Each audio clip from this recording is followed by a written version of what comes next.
These are weird times, aren't they? You have great dichotomies taking place in almost every news cycle, don't you? We have this military parade while we have hell breaking loose in the Middle East. We have White House picnic while we have these crazy riots and all insanity breaking out.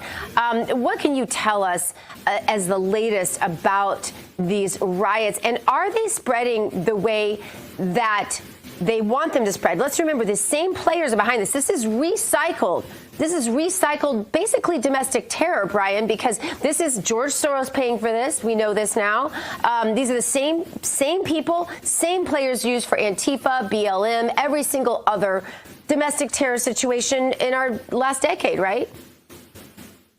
Yeah. Good morning. You know, it's interesting to see how organized some of these protests are, specifically in Los Angeles. I have a very good friend of mine who is on the ground, works a lot with the local GOP in Los Angeles County. At one point was in law enforcement. He said, Brian, this is 2 years ago. He's told me they have what's called black houses. These are spaces in downtown areas of Los Angeles that might be boarded up like a business that's no longer open or needs, no one's occupying it. But what's inside there is everything that someone would need for a pop-up protest. And I didn't believe him until he showed me pictures. So who is funding all of this? That's a big question.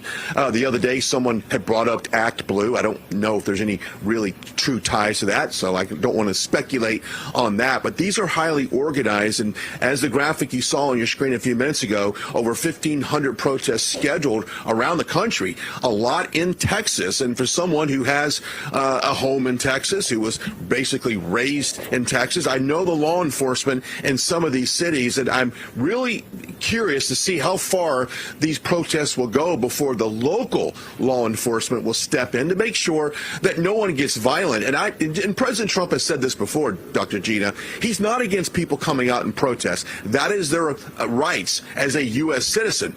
As a U.S. citizen, that's your right.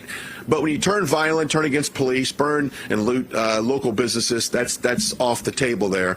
And of course, you will be dealt with some type of punishment for those actions.